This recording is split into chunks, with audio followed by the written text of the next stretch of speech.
I left her. And Sean knows I left her.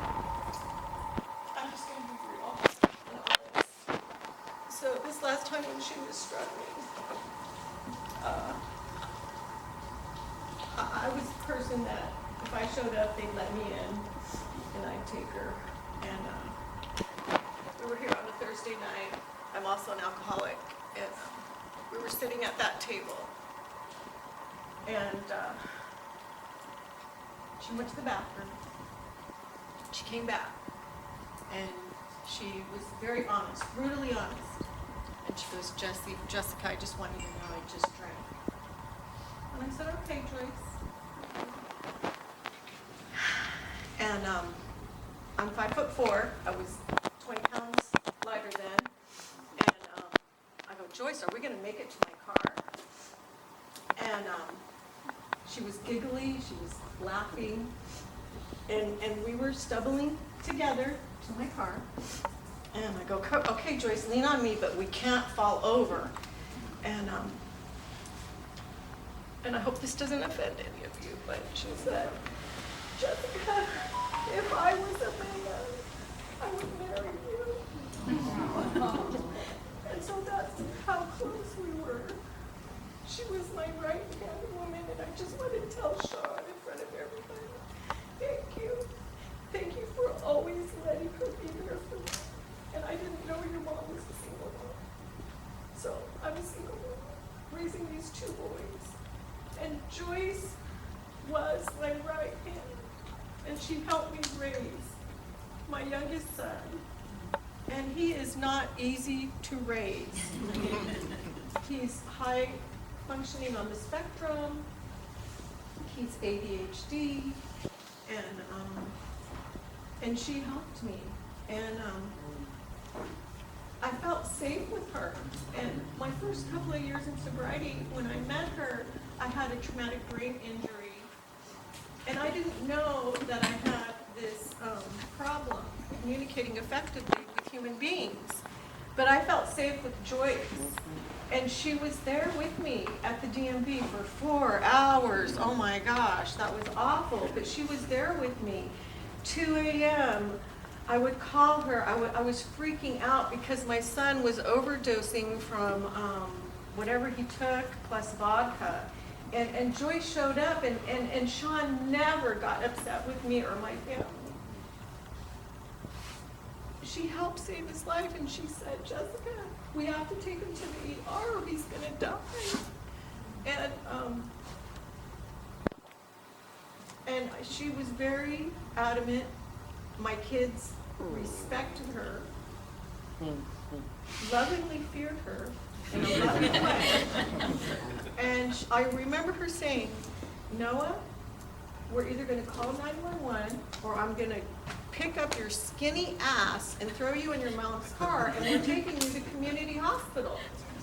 And yes, that was our choice. And she was there with us at community hospital, and I was a wreck. And that ER doctor was fed up with kids like my son coming in overdosing. But Joyce was there, and she was the sound of reason, and she was my companion.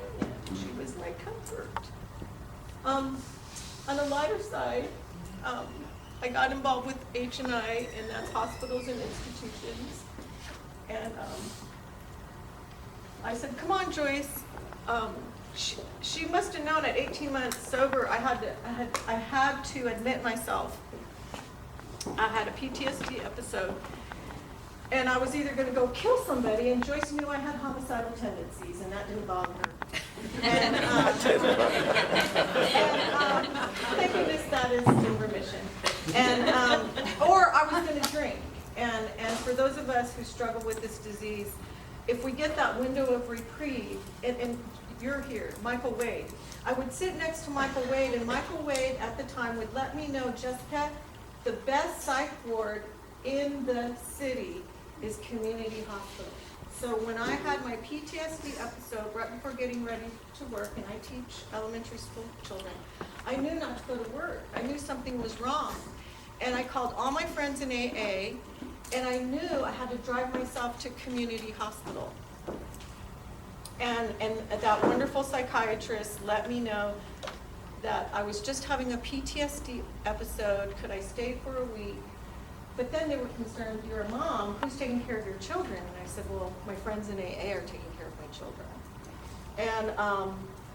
And so I knew when I got out, when I got better, I wanted to go back and take a panel, because that's what we do. We share our experience, strength, and hope in psych wards. And Joyce and I were very comfortable in psych wards. And we went to many psych wards throughout the city. But one of our favorite was community hospital. And so I had asked Joyce, would you please go with me? She goes, of course. But then, and she would call me all the time. We would meet at 7 a.m. We'd sit together. But when Joyce didn't call me or I couldn't reach her, something was awry. But in AA, we learned not to chase anyone or preach at anyone. So my other friends went with me. And we walked into community hospital. And I'm still thinking, where's Joyce? I hope she's okay. And she was there. All right. She was a patient. And I was just so happy to see her because I knew she was safe. I knew that she had done the right thing and allowed our local police department to take her where we get better. And